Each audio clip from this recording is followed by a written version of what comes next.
Bro வணக்கம். வணக்கம் மணி. Bro நேத்து 2 இயக்கம் ஆரம்பிக்கப்பட்டிருக்கு. ஒண்ணு ஆரம்பிக்கப்பட்டது ஒரே ஒரு இயக்கம் தான். ஆனா 2 இயக்கம் வெளியில அந்த அளவுக்கு ஃபுல்லா தேசம் பெறல சர்ஃபேஸ் ஆயிடுச்சு. ஆமா, ஆமா. கரெக்ட். ஒண்ணு ரஜினிகாந்தோட வைஃப் லதா அவங்க மக்கள் மேடைன்னு சொல்லிட்டு ஒரு இயக்கம் ஆரம்பிச்சிருக்காங்க ப்ரோ. இந்த இயக்கம் இப்ப ஆரம்பிக்கப்பட்டது இல்ல.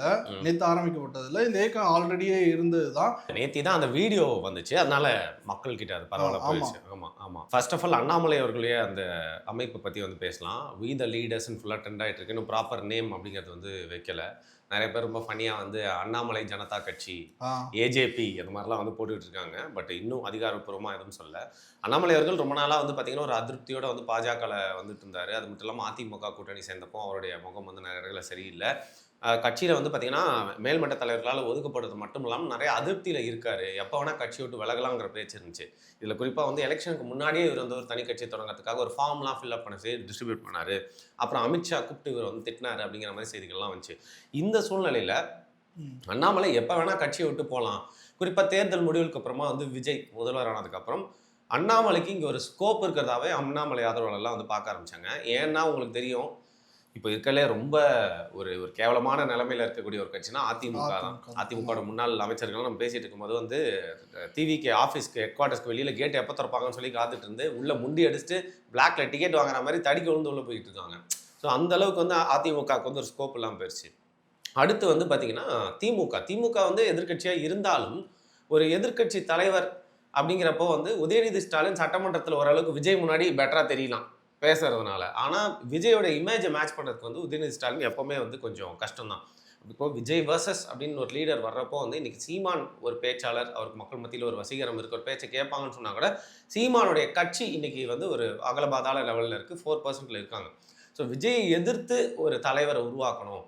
அது மட்டும் இல்லாமல் ஒரு சிறுபான்மை ஒரு மத நம்பிக்கையை சேர்ந்தவர் ஒரு தலைவர் ஆயிட்டாரு, சிஎம் ஆயிட்டாருன்னு பட்சத்தில் தமிழ்நாட்டில் இன்னைக்கு அவருக்கு எதிராக பிளேஸ் பண்ணக்கூடிய ஒரு தலைவராக நிறைய பேர் அண்ணாமலையை பார்த்தாங்க. அந்த ஸ்பேஸை யூஸ் பண்ணிக்கிட்டு இப்போ அண்ணாமலை நம்ம பாஜக அப்படிங்கிற முகத்தோடையே வந்தால் தமிழ்நாடு ஏற்றுக்காது. ஏன்னா உங்களுக்கு தெரியும், பாஜக கடந்த தேர்தலில் ஒரே ஒரு எம்எல்ஏ தான் ஜெயிச்சாரு. அதுவும் அதிமுக கூட்டணியில் இருந்தாலும் இல்லைன்னா அதுவும் வந்திருக்காரு. ஸோ நீங்கள் என்னதான் உருண்டு போகிறனாலும் 3வது வாட்டி ஆட்சிக்கு வந்தாலும் தமிழ்நாட்டில் பாஜக மக்கள் ஏற்றுக்க மாட்டாங்க. அப்படி இருக்கிறப்போ விஜய்க்கு எதிராக ஒரு தலைவரையும் உருவாக்கணும், ஒரு அரசியலையும் செய்யணும். ஒரு இயக்கம் புதுசாக இல்லை ப்ரோ, இயக்கம் தான் ஆரம்பிச்சாங்க. அது பார்ட்டியாக கன்வெர்ட் ஆகுமா? அது கண்டிப்பாக கன்வெர்ட் ஆகும். இன்னைக்கு இயக்கமாக இருக்கிற, அதாவது பார்த்தீங்கன்னா இன்னைக்கு கட்சியாக இருக்கிற நிறையா பார்த்தீங்கன்னா ஒரு அமைப்பாக தான் ஸ்டார்ட் பண்ணப்பட்டுச்சு. அதுக்கு நாம் தமிழர் கட்சி இந்த மாதிரி நிறைய விஷயங்கள் சொல்லிகிட்டே போகலாம். அதே மாதிரி இதுவும் ஒரு அமைப்பாக ஸ்டார்ட் பண்ணப்படுறது ஒரு கட்சியாக தான் மாறும். அதுதான் அவருடைய விருப்பம். அவர் பேசுறதுலேயே உங்களுக்கு தெரிஞ்சிருக்கு. லதா ரஜினிகாந்த் திடீர்னு இந்த முடிவு எடுத்தது காரணம் ரஜினியை எல்லாருமே டிவிகே தொண்டர்கள்லாம் விமர்சனம் பண்ணதா இருக்கட்டும், அவர் ரொம்ப தப்பாலாம் பேசினதா இருக்கட்டும், இதோட வெளிப்பாடு தான் அந்த லதா ரஜினிகாந்த் திருப்பி இந்த ஒரு ஸ்டெப் எடுத்து வச்சிருக்காங்க. நிறைய பேருக்கு தெரியாத ஒரு விஷயம், ரஜினி அவர்களுக்கும் விஜய் அவர்களுக்கும் எப்போத்துலேருந்து ரிஃப்ட் ஏற்பட்டுச்சு அப்படிங்கிறது ஒரு சின்ன பின்னோக்கி பார்த்தா தான் தெரியும். அண்ணாமலை தம்பி இங்கு ஆட வந்தேன்டா அப்படின்னு சொல்கிறது மட்டும் இல்லாமல் இளைய தளபதினு வச்சுக்கிட்டது, இது எல்லாத்துக்கும் பார்த்தீங்கன்னா ரஜினி அவரோட ரசிகராக இருந்ததும் ஒரு காரணம். ஒரு பாயிண்ட் ஆஃப் டைம் வரைக்கும் ரஜினியோட சிஷ்யன் தன்னோட வாயில சொல்லியிருந்த ரஜினி. விஜய் எப்போதுலேருந்து பார்த்தீங்கன்னா ஒரு 2 பிரச்சனை ஏற்படுதா, பாபா படம் ஃப்ளாப் ஆகுது, அதை எதிர்பார்த்த வெற்றியை பெறலன்றப்போ விஜய் ஒரு பார்ட்டி வச்சதா சொன்னாங்க. அது எந்த அளவுக்கு உண்மைன்னு தெரியல. அது படம் தோத்ததுக்கு இவர் ஒரு பார்ட்டி வச்சதா சொல்றாங்க. அங்கேருந்தே பார்த்தீங்கன்னா இவங்க 2 பேருக்குள்ளேயே உண்ட பனிப்போர் உண்டாகி பின்னால் விஜய் இப்படியே போனால் நம்மளை முந்தி போயிடுவார், அதனால் அஜித் நம்ம வளர்த்து விடணும்னு சொல்லிட்டு தான் பார்த்தீங்கன்னா பில்லா போன்ற படங்களோட அந்த ரைட்ஸு பேர்லாம் அஜித் பக்கம் தள்ளி அஜித்துக்கு கொஞ்சம் ஃபேவராக இருக்க மாதிரி ரஜினியெல்லாம் பண்ணுறதால இந்த கோல்டு வார் கொஞ்சம் நாளாக போயிட்டே இருந்துச்சு அப்படின்னு சொல்லுவாங்க. ஒரு சினிமா விழாவில் சன் டிவிலன்னு நினைக்கிறேன், அதில் பார்த்தீங்கன்னா கை கட்டி விஜய் உட்கார்ந்தவர் பக்கத்தில் ரஜினி அவரோட தோல்லெல்லாம், அதெல்லாம் என்னன்னு பார்த்தீங்கன்னா எங்களுக்குள்ள சண்டை இல்லைன்னு ரொம்ப வழியை காட்டின ஒரு விஷயமா இருந்துச்சு. இப்படி போயிட்டே இருக்கிறப்போ விஜயும் சரியான ஒரு நேரம் பார்த்துருக்காரு. ஏன்னா எந்திரன் வரைக்கும் உங்களுக்கு ரஜினியோட ஒரு ப்ராப்பர் பீக் கமர்ஷியல் சக்ஸஸ்ல. அதற்கப்புறம் விஜயோடைய ஃபேன்ஸ்லாம் கொஞ்சம் கொஞ்சமாக வயசு பெருசாக வராங்க, ரஜினியோட ஃபேன்ஸ்லாம் கொஞ்சமாக வயசு முதிர்ந்ததாக மாறுறாங்க. அதுக்கப்புறம் கட்சி தொடங்குவாருன்னு எல்லாம் எதிர்பார்க்குறாங்க. அது எல்லாருக்கும் ஒரு ஏமாற்றத்தை உண்டாக்கிடுச்சு. அதனால கொஞ்சம் கொஞ்சமாக அந்த ரஜினி ரசிகர் அப்படின்ற அந்த பின்பமே கம்மியாக ஆரம்பிச்சிச்சு, அந்த சக்தி குறைய ஆரம்பிச்சிச்சு. அப்புறம் தான் பார்த்தீங்கன்னா அந்த ஆடியோ லான்ச்சில் மாற்றி சொல்லிட்டது காக்கா கழுகு இந்த பிரச்சனைலாம் இங்கே இன்னைக்கு எலெக்ஷனில் ரஜினி அவர்கள் அதிமுக கூட்டணி சேர்ந்து ஆட்சி அமைக்கிறதுக்காக ஹெல்ப் பண்ணாருன்ற வரைக்கும் நின்றுச்சு. ஸோ இந்த ஒரு எதிரித்தன்மை அதை பார்த்தீங்கன்னா பிடிக்காம போயிடுச்சு ரஜினியை விஜய் ரசிகர்கள் அப்படின்றது பார்த்தீங்கன்னா எந்த அளவுக்குன்னா ரஜினியோட இன்ஸ்டாகிராமில் கடைசியாக ஒரு போஸ்ட் போட்டிருப்பாரு. அது ஒரே ஒரு போஸ்ட் தான் போட்டிருந்தாரு. அதில் ஒரு 1000 கமெண்ட் இருக்குன்னு சும்மா வச்சுக்கோங்க. 9,000 கமெண்ட் முழுக்க முழுக்க ரஜினி அவர்களை வந்து பார்த்தீங்கன்னா ரொம்ப அப்யூஸ் பண்ணி மார்க் பண்ணி திட்டி அந்த அளவுக்கு வந்து ரஜினி எனக்கு ஏன் இதுனா ரஜினிக்கும் ரசிகர்கள்லாம் இருந்தாங்க ஆனால் பல பேர் வந்து பார்த்தீங்கன்னா மறைஞ்சிட்டாங்க, வயசாயிருச்சு, மிடில் ஏஜை தாண்டி தான் இருக்காங்க. பட் இன்னைக்கு இன்டர்நெட், ஏஜ் ஆஃப் இன்டர்நெட்ல எல்லாரும் அப்படியே வந்துருச்சு. ஆமா, விஜயோட எல்லா ஃபேன்ஸுமே பார்த்தீங்கன்னா இன்டர்நெட்ல ரொம்ப ஆக்டிவாக இருக்காங்க. ஸோ ரஜினியை தாக்குறது அப்படிங்கிறது வந்து பார்த்தீங்கன்னா இன்டர்நெட்ல ரொம்ப அதிகமாக இருக்கிறது வந்து கண்டிப்பாக ரஜினி என்னதான் இதெல்லாம் கண்டுக்காம அவர் வந்து உச்ச நட்சத்திரம்னு சொன்னாலும் அவர் அஃபெக்ட் பண்ணாமல் இருந்திருக்காது. அவர் ஒரு ப்ரெஸ் மீட் ஒன்று கொடுத்தாரு பார்த்தீங்கல்ல, ஆமாம், அதுலேயே அவரோட இன்செக்யூரிட்டி இல்லை கொஞ்சம் ஒரு மாதிரி பயந்துட்டாரோ இல்லை மிஸ் பண்ணிட்டீங்களா இல்லை ஏன் இதை வந்து கொடுக்குறாரு, ஏன் இந்த விளக்கத்தை ரஜினி கொடுக்கணும்னு அவசியமே இல்லை. அவரோட இடத்துல இருந்து இறங்கி வந்து கொடுத்தா மாதிரி இருந்துச்சுன்ற மட்டும் இல்லாமல் அதில் இன்செக்யூரிட்டியோட உச்சமாக நான் நின்று தான் 100% ஜெயிப்பேன் அப்படின்னு வந்து சொல்லியிருந்தாரு. என்னதான் இருந்தாலும் இன்னைக்கு வந்து விஜயோடைய வெற்றியை பார்க்கறதுக்கு வந்து ரஜினியும் அவருடைய குடும்பத்தினருக்கும் என்ன இது மிஸ் பண்ணிட்டாரே நம்ம ஆளு, அப்பவே போயிருக்கலாம்னு கண்டிப்பாக தோணாதான் வந்து செய்யும். அது மட்டும் இல்லாமல் விஜய் ரசிகர்கள் விஜய் எப்படி வந்து ரஜினியோட படத்தையும் அவரோட தரப்பையும் ட்ரீட் பண்ணுறாங்க, திமுக கூட நெருக்கமாக இவர் வந்து பயணிச்சது, இதெல்லாமே சேர்த்து வந்து பார்த்தீங்கன்னா இன்னைக்கு விஜய்க்கும் ரஜினிக்கும் தீர்க்க முடியாத ஒரு பகையில் வந்து நின்றுருக்கு. அதை ஏற்றுக்கவே முடியாத ரஜினி அண்ட் ஃபேமிலி வந்து பார்த்தீங்கன்னா ஒரு அமைப்பு வந்து எப்பயோ தொடங்கணும்னு வச்சாங்க. இது வந்து மார்ச்ல ஆக்சுவலாக தொடங்கப்படுது மக்கள் மேடை அப்படிங்கிறது. நீங்கள் சொன்ன மாதிரி அண்ணாமலை அவரோட காணொலி வர அதே நாளில் இந்த வீடியோவும் வேணுன்ட்டே வந்து பரப்பப்பட்டிருக்கு. இதுக்கு பின்னாடி வந்து பார்த்தீங்கன்னா ஒரு காரணம், உள்நோக்கம் இருக்க தான் வந்து செய்யுது. நிறைய பேரோட பேட்டியில் சொல்லியிருப்பாங்க, அண்ணாமலை ஒரு கட்சி தொடங்கும் ரஜினி வெளில வந்து ஆதரவு கொடுப்பாரு அப்படின்னு. ரஜினி டைரெக்டாக ஆதரவு கொடுக்குறாரோ இல்லையோ, அண்ணாமலை வந்து பார்த்தீங்கன்னா வந்து பிரகாசிக்கணும் அப்படின்னு சொல்லிட்டு ரொம்ப வந்து விருப்பப்படுவார். குறிப்பாக விஜயோடைய வீழ்ச்சிக்கு தன்னால் முடிஞ்ச அளவுக்கு டைரெக்டாவோ இன்டைரக்டாவோ தன்னுடைய ஸ்டார் பவர் இருக்கிறதுக்கு முடியறதுக்குள்ள அதை ஏதாவது வந்து பண்ண தான் செய்வார். ஸோ பேசிக்லி மார்ச்ல ஆரம்பிக்கப்பட்ட மக்கள் மேடை இயக்கம் வந்து பார்த்தீங்கன்னா அந்த வீடியோ வந்து நேற்று ரீசர்ஃபேஸ் ஆச்சு. கூடவே அண்ணாமலையுடைய அந்த புது அமைப்புக்கான செய்தியும் வெளில வருது. இந்த நேரத்தில் ரஜினி ரசிகர்கள் எல்லாருமே வயசாயிருச்சு, இன்டர்நெட்டில் ஆக்டிவாக இல்லை. பட் விஜய் ரசிகர்கள் ரொம்ப எல்லை மீறி போகிறாங்க. அவங்களுக்கு கண்டிப்பாக வெறுப்பு இருக்கும், கோபம் இருக்கும், எல்லாமே வந்து புரியுது. பட் ஒரு வயசானவர், ஒரு பழைய நடிகர், ஒரு காலத்தில் விஜயை வந்து பார்த்தீங்கன்னா அண்ணாந்து பார்த்த ஒரு ஸ்டாரு, அது மட்டும் உங்கள் ஒய்ஃப் அந்த மக்கள் மேடையை பற்றின ஒரு வீடியோ போட்டிருப்பாங்க. மணி கீழே கமெண்ட்ஸ்லாம் ரொம்ப கொச்சையாக ரொம்ப ஆபாசமாக அநியாயத்துக்கு இருக்குது. ப்ரோ எனக்கு இதில் இன்னொரு விஷயம் என்னன்னா, இப்போதான் ஆரம்பிச்சாங்க, மார்ச்ல ஆரம்பிச்சான்னு சொன்னீங்க. ஆமாம், இப்போ நேத்திலேருந்து என்னன்னா 1 lakh பீப்புள் வந்து ஒரு நாளைக்கு வந்து அண்ணாமலையோட இயக்கத்தில் சொல்றீங்க, மக்கள் மேடை. இது வந்து எப்படி பார்க்கப்படுதுன்னா வந்து பின்னாடி இருந்து ஏதாச்சும் ஒரு பவர் வந்து கெயின் இது வந்து புஷ் பண்ணுதோ அப்படின்னு சொல்லிட்டு நிச்சயமா இருக்கும். ஆமா, ஏன்னா ஜஸ்ட் இப்போ டிவிகேல ஜாயின் பண்ணணும்னா உங்களோட ஓட்டர் ஐடி, ஆதார் கார்டு, அடுத்து உங்களோட போட்டோ, எந்த பூத்து அதெல்லாம் கொடுக்கணும். பட் இதுல ஜாயின் பண்றதுக்கு ஜஸ்ட் ஒரு மொபைல் நம்பர் அவ்வளவுதான். இதை வச்சு எவ்வளவோ பண்ணி பண்ணி பண்ணி பண்ணி இவங்கள வந்து கொஞ்சம் பெருசா காட்டிக்கிறாங்களோ அப்படின்ற ஒரு விஷயம் வந்து இப்போ அண்ணாமலையோட இயக்கத்திலயும் சரி மக்கள் மேடையிலும் சரி லட்சக்கணக்காக சேர்ந்துட்டு இருக்காங்க அப்படின்னா இந்தியாவில் இருக்கவங்க மட்டும் இல்லாம வெளிநாட்டு வாழ் இந்தியர்கள், என்ஆர்ஐஸ்ன்னு சொல்லப்படுறவங்க, அங்கே சிட்டிசன்ஷிப் வச்சிருக்கவங்க எல்லாருமே கூட இதுல வந்து அப்ளை பண்றாங்க. இதுல குறிப்பா விஜய் அவர்களை யாரெல்லாம் வந்து ஒரு கிறிஸ்தவரா பாக்குறாங்களோ, அது மட்டும் இல்லாமல் விஜய் வரக்கூடாதுன்னு நினச்சாங்களோ, ரஜினி மேலே ரொம்ப விருப்பமாக இருக்கிறாங்க, அண்ணாமலை மேலே வந்து விருப்பமாக இருக்காங்கன்னா அவங்க எல்லாருமே சேர்ந்து இந்த இடத்துல கன்சால்டேட் ஆகிறாங்க. ஸோ இந்த இயக்கம் வந்து இப்போதைக்கு லட்சக்கணக்கில் இருக்குது. விஜய் தான் கோடிக்கணக்கான வாக்கு வாங்கிட்டாரு, அங்கே ரீச் பண்ண முடியுமான்னு கேட்டால் நம்ம இனிமேல் எதையுமே கணிக்கவே முடியாது. ரஜினி கூட இருக்கவங்களும் சரி, ரஜினி கூட சுற்றி நெருக்கமாக இருக்கவங்களும் ரைட் விங் கொஞ்சம் பிஜேபி மைண்ட் செட்டில் இருப்பாங்க. அண்ணாமலைன்றவரும் அந்த சைடில் இருந்து வராரு. கரெக்ட். ஓகேவா? இதுவே வந்து விஜய்க்கு வந்து ஒரு எதிர்ப்பாக இருக்குமா? கண்டிப்பாக. அதாவது இன்னைக்கு திமுக எந்தெந்த அரசியல்லாம் கையில் வச்சு பண்ணிட்டு இருந்தாங்களோ அதை எல்லாத்தையுமே தாவேக்கா அவங்க கையில் வந்து பிடுங்கிட்டாங்க. போகிற போக்கு பார்த்தா திமுகவே கொஞ்சம் ரைட் விங் அரசியல் பண்ணாதான் அவங்களோட தனித்துவத்தை காட்டி மீதி இருக்கிற சமூக மக்கள்கிட்ட யாரெல்லாம் பார்த்தீங்கன்னா விஜய் வெறுக்கிறாங்களோ அவங்க ஓட்டெல்லாம் ஒன்று சேர்த்து வின் பண்ண முடியுன்ற சூழ்நிலைக்கு தள்ளப்படுவாங்க. இப்படி தான் போய் மாறும். ஏன்னா திமுகனா அவங்களுக்கு பார்த்தீங்கன்னா வந்து தலித்தியம், கம்யூனிசம், அப்புறம் பெரியாரியம் இதெல்லாத்தையும் அகாமடேட் பண்ணுற ஒரு இயக்கம் அப்படிங்கிறத இன்னைக்கு விஜய் தினம் வந்து உடச்சிட்டே இருக்காரு. அதிகமாக வந்து பார்த்தீங்கன்னா பட்டேல் சமூகத்தில் அமைச்சராக்கிறது மட்டும் இல்லாமல் கம்யூனிஸ்டுகளை கூட வச்சுக்கிறது, முஸ்லீமுக்கு வந்து மந்திரி சபை கொடுக்குறது, திருமாவளவனை கூட வச்சுட்டாரு. ஸோ இனிமேல் பண்ணுறதுக்கான அரசியலே இல்லை திமுகவுக்கு. ப்ளஸ் ஒரு கிறிஸ்டியனே முதல்வர் ஆகிட்டாரு. ஸோ திமுகவுக்கு அவங்களே ஒரு ரைட் விங் நோக்கி தள்ளக்கூடிய ஒரு சூழ்நிலை தான் வந்து தள்ளப்படுவாங்க.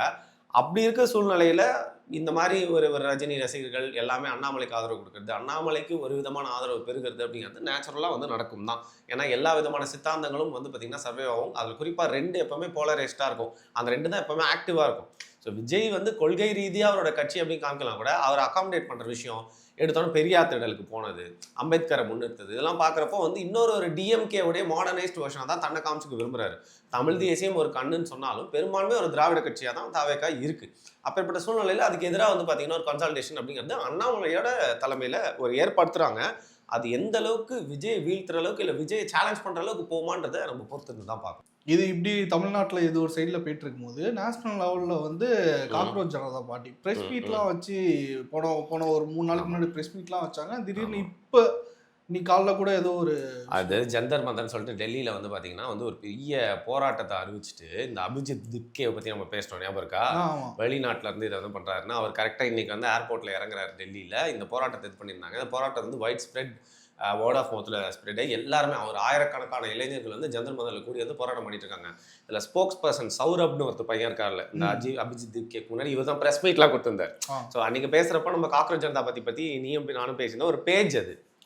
இன்னைக்கு வந்து ஒரு அமைப்பா எல்லாருமே கூடி பிரஸ் மீட்லாம் வைக்க ஆரம்பிச்சிட்டாங்க, மெட்டீரியலைஸ் பண்றாங்க. அந்த எழுச்சியை வந்து எதுக்கு நம்ம வேஸ்ட் பண்ணணும்னு சொல்லிட்டு. ஸோ அதான் அந்த சௌரப்ன்றவர் அந்த இடத்துல வந்து பல கஷ்டத்தெல்லாம் மீறி வந்து ரீச் பண்ண மட்டும் இல்லாமல் அபிஜித் திப்கே ஏர்போர்ட்டில் வராரு, இந்த கூட்டத்தை நோக்கி போறாரு. இந்த கூட்டத்தில் வந்து பார்த்தீங்கன்னா பெரும்பான்மையாக வந்து அரசாங்கத்துக்கு எதிராகவும் குறிப்பாக எஜுகேஷன் சிஸ்டம்க்கு எதிராகவும் கோடி மீடியான்னு இருக்கக்கூடிய ஒரு தலைப்பட்சமான மீடியாவுக்கு எதிராகவும் வந்து எல்லாருமே கோஷங்களை எழுப்புறாங்க. ஆனால் இன்னொரு பக்கம் என்னன்னு பார்த்தீங்கன்னா பாஜக தரப்புல வந்து இது எக்ஸ்போஸ்டு பாருங்க, இவங்களுக்கு கூட்டமே இல்லை, எல்லா காசு கொடுத்து கூட்டத்தையும் ஜந்தர் மந்தருக்கு அனுப்பிட்டாங்க, அதனால தான் ஏர்போர்ட்டுக்கு வந்து அபிஜித் திப்கே வந்து இறங்குறப்ப எந்த ஒரு கூட்டமே இல்லை. இது பேசிக்லி வந்து நம்ம நாட்டை வந்து பார்த்திங்கன்னா ஒருமைப்பாட்டை சதிக்கிறதுக்கு உண்டான வெளியிலேருந்து ஃப்ரிஞ்சிங் எலமெண்ட்ஸ் செய்யக்கூடிய விஷயங்கள் அப்படிங்கிற மாதிரி வந்து காட்டுறாங்க. அது மட்டும் இல்லாமல் இந்த ஆயிரக்கணக்கான இளைஞர்களை வந்து பார்த்திங்கன்னா இது ப்ரைடு மந்த், அதாவது எல்ஜிபிடிக்யூலாம் இருக்கும் இல்லையா, அதனால அந்த கேங்கை சேர்ந்தவங்களும் நிறைய பேர் இந்த அதாவது ஃபக் லைஃப் அப்படின்லாம் போட்டு சம்மந்தமே இல்லாமல் எல்லாரும் கூடுறாங்க, நம்மளும் போய் வாடா கத்துவோம் அப்படிங்கிற மாதிரி சேர்ந்துட்டு இருக்கனால ஸோ பேசிக்லி 50-50. காக்ரோச் ஜனதா பார்ட்டிங்கிறது ஒரு பேஜாக இருந்து இப்போ ஒரு கட்சியாக ஒரு அமைப்பாக மாறி மெட்டீரியலைஸ் ஆகி வெளில வந்திருக்கு அப்படிங்கிறது ஒரு பக்கம் இருந்தாலும், இன்னொரு பக்கம் வந்து பார்த்தீங்கன்னா இது பெருசாக வேலைக்கு ஆகாது, செல்ஃப் எடுக்காது, இதெல்லாம் பார்த்தீங்கன்னா ஒரு 2-3 நாளாக காணாமல் உருகி போகக்கூடிய பணி மாதிரியான விஷயம் தான் சொல்லிட்டு பாஜகவும் காட்டிட்டு இருக்காங்க. பட் இதில் வந்து நம்ம கற்றுக்க வேண்டியது என்னென்னு பார்த்தீங்கன்னா, ஒரு பேஜாக எழுந்து அங்கே மக்கள் எல்லாமே கூட்டினாங்கன்னா அது ஒரு அமைப்பாகவும் திரட்ட முடியும். பட் அமைப்பாக திரட்டினாலும் வந்து நீங்கள் தொடர்ந்து அதை வந்து பார்த்தீங்கன்னா ஒரு மிஷினரி மாதிரி எங்கே வச்சுட்டே இருந்தால் தான் அது ஒரு ப்ராப்பர் கட்சியாக மாறும். இல்லைன்னா கொஞ்ச நாளில் வந்து பார்த்தீங்கன்னா ஒரு நாள் கூத்து மாதிரி காணாமல் போயிடும். அப்படிங்கிறது தான் இப்போ வந்து நடந்துட்டு இருக்கு. ஸோ பேசிக்கலி வந்து பார்த்தீங்கன்னா 3 அமைப்புகளை பற்றி பேசியிருக்கோம் நம்ம. காக்ரோச் ஜனதா பார்ட்டி, அதுக்கப்புறம் வந்து மக்கள், ஆமாம் வி த லீடர்ஸ், அதுக்கப்புறம் மக்கள் மேடை, இந்த 3 விஷயத்தை பற்றியும் வந்து பேசியிருக்கோம். பட் திருப்பியும் கம்மிங் பேக் டு அண்ணாமலையை வந்து இவ்வளோ நாள் நம்ம எடுத்தோன்னே நான் வந்து இன்னொரு क्वेश्चन கேக்குறேன். அண்ணாமலையோட விஜயோட ஃபேன்ஸ் பவரை வந்து இதை தாக்கு பிடிக்க முடியுமா? சரி, இன்னைக்கு இருக்கிற நிலைமையில் எந்த லீடருக்கும் விஜயோடைய ஃபேன்ஸ் கம்பேர் கிரேஸ் இருக்குல்ல, அந்த இமேஜ் அதை வந்து தாக்கு பிடிக்க முடியாது, கிட்ட கூட வர முடியாது, இதுதான் உண்மை. ஆனால் கொள்கை ரீதியாக வந்து பார்த்தீங்கன்னா ரொம்ப ஸ்ட்ராங்காக இருந்தீங்க அப்படிங்கிற பட்சத்தில் உங்களுக்கு உண்டான வெற்றி இல்லை, நீங்கள் போய் சேர வேண்டிய இடத்துக்கான டைம் நிறையா ஆனாலும் நீங்கள் கட்டமைக்கிற அந்த கூட்டம் இருக்குல்ல, அது ரொம்ப ஸ்ட்ராங்கான ஒரு கூட்டமாக இருக்கும், செதற மாட்டாங்க. இன்றைக்கி எல்லாருமே ஜெயிச்சதுனால தான் போயிட்டு விஜய் கூட எல்லாருமே போய் ஜாயின் பண்ணணும்னு நினைக்கிறாங்க. எல்லா கட்சியிலேருந்தும் போகிறாங்க, பல யூடியூபர்ஸ் புகழ்ந்து பேசுகிறாங்க. பட் என்னையுமே கொள்கை ரீதியாக இருக்காம பாருங்க. திமுகலே இன்னைக்கு இருக்க ஏதோ கொள்கை இருக்குன்னு நினச்சி நம்பி இருக்கவன், இல்லை மீதி 4% நாம் தமிழர் கட்சிக்கு ஓட்டு போட்டவன், பாஜகவில் தான் உயிரை விடுவேன் இருக்கவன், இந்த மாதிரி யாராவது கொள்கை ரீதியாக 4-5 பேர் இருந்தாங்கன்னா அந்த கூட்டத்தை நீங்கள் சின்னதாக இருந்தாலும் அதோட வளர்ச்சி அதோட போக்கு ஸ்லோவாக இருந்தாலும் அதை அழிக்க முடியாது. ஸோ இந்த ஸ்லோ ப்ராசஸ் வந்து பார்த்தீங்கன்னா ஒரு ப்ராப்பர் கூட்டத்தை பில்ட் பண்ணுச்சு அப்படின்னா இன்றைக்கி விஜயோட ஃபேம் அப்படிங்கிறது ரொம்ப நாள் இருக்காரு. விஜய் ஃபர்ஸ்ட் நாள் கோட்டு போட்டு வந்து சட்டமன்றத்துக்கு போனால் தான் நம்ம எல்லாருமே நியூஸில் பார்த்தோமா, இன்றைக்கி நம்ம கண்டுக்கிறது கூட இல்லை. நானே நேதி வந்து திருவான்மையார் சிக்னல் நின்று இருந்தேன். ஃபர்ஸ்ட் நாள் நானே விஜய் போகிறத பார்த்தேன். நேற்று எதாச்சும் நின்று அவர் போகிறப்ப வந்து பார்த்தீங்கன்னா ஒரு பையன் திரும்பி நான் டெய்லி இன்சைட் தாங்க போவார், அவனுக்கு அது வந்து ஒரு பழக்கம் ஆயிரும். ஸோ இந்த ஃபேம் இதெல்லாமே வந்து பார்த்தீங்கன்னா ஒரு பாயிண்ட் ஆஃப் டைமில், ஏன்னா விஜய் நம்ம என்றைக்கோ ஒரு நாள் திரையில் பார்த்தவர், எப்பயாவது ரெண்டு வெளில வரும்போது கை காட்டுறாரு பாரு தளபதினு பார்த்தோம், டெய்லி பார்த்துட்டு ஓகேவா. ஸோ இந்த ஃபேம் அப்படிங்கிறது வேற மாதிரி போய் ஒரு இடத்துல நிற்கும். இன்ஃபேக்ட் இந்த ஃபேமு ஓவர் மீடியா அட்டென்ஷனே அவங்க பண்ணக்கூடிய சின்ன தப்பையும் பெருசாக காட்டுற மாதிரி அவங்களுக்கு இப்போ வந்து திருப்பியும் வந்து ஒரு பிரச்சனையாகவே நிற்கும். அந்த மாதிரி சூழ்நிலையில் ரொம்ப ஸ்ட்ராங்கான ஐடியாலஜியோட ரொம்ப ஸ்ட்ராங்கான ஒரு மக்கள் படையோட எந்த ஒரு தலைவர் வந்து விடாமல் அடிச்சுட்டே இருக்காரோ அந்த தலைவருக்கு வந்து பார்த்தீங்கன்னா விஜயை வீழ்த்துறதுக்கு கூட வாய்ப்பு இருக்குது. ஸோ வீழ்த்த முடியாத சக்தி அப்படிங்கிறது எதுவுமே இல்லை. அது தமிழ்நாட்டில் மீண்டும் ஒரு முறை 75 ஆண்டு கால திமுக அதிமுகவை வீழ்த்துறது மூலியமாக நம்ம வந்து கற்றுக்கிட்டோம். ஸோ விஜயோடைய ஃபேண்டமும் ஒரு காலகட்டத்தில் வந்து வீழும். ஏன்னா இப்போ ரஜினிக்கு என்னதான் ஃபேன்ஸ் இன்னைக்கு கம்மியாயிட்டாங்க அப்படிங்கிறது முக்கியமாக வயசானவங்க ஆயிட்டாங்கன்னு காரணம். விஜய்க்கும் ஃபேன்ஸ் அந்த மாதிரி தான் ஆகலாம். இவங்க போயிட்டு இன்னைக்கு ஸ்கூலில் எல்லாருக்கிட்டையும் வந்து இது யார் விஜய் மாமான்னு சொல்லிட்டு முதல்வருடைய படத்தை காட்டி எல்லாருமே வந்து பார்த்தீங்கன்னா அடுத்த ஜென்ரேஷன் வாக்காக வந்து மாற்றத்துக்கு ட்ரை பண்ணலாம். பட் எல்லாத்துக்குமே ஒரு சைக்கிள் இருக்குது. ஆரம்பம் இருந்துச்சுன்னா முடிவுன்னு கண்டிப்பாக இருக்கும். ஸோ அண்ணாமலை மட்டும் இல்லை, நாம் தமிழர் கட்சி போன்ற கொள்கையை ஸ்ட்ராங்காக இருக்கக்கூடிய கட்சிகள் தொடர்ந்து வந்து பார்த்திங்கன்னா ப்ராப்பரான ஒரு சுட்டி காட்டுறது, குறை சொல்கிறது, அரசியல் பண்ணிக்கிட்டே இருந்தாங்கன்னா அவங்களுக்கு விஜய் வீழ்த்துறதுக்கு இல்லை எதிர்த்து அட்லீஸ்ட் நிற்கிறதுக்கு ஒரு ப்ராப்பரான ஆப்பர்ட்டாக வந்து மாறுவாங்க. சரி ப்ரோ, மக்கள்கிட்ட கேட்கலாம். விஜய் எதிர்த்து அண்ணாமலை வந்து கண்டிப்பாக வருவாரா, அரசியல் செய்வாரா, ரஜினி வந்து சப்போர்ட் பண்ணுவாரா அவருக்கு? ஏதாச்சும் உங்களுக்கு ஏதாச்சும் கருத்து இருந்துச்சுன்னா கீழே கமெண்ட்ல சொல்லுங்க. ஆமாம், தமிழகத்திலையும் காக்ரோச் ஜனதா பார்ட்டியோட கிளையை தொடங்குவாங்களா? இது எல்லாமே உங்களோட கருத்தாக கீழே வந்து கமெண்ட் பண்ணுங்கள். நன்றி.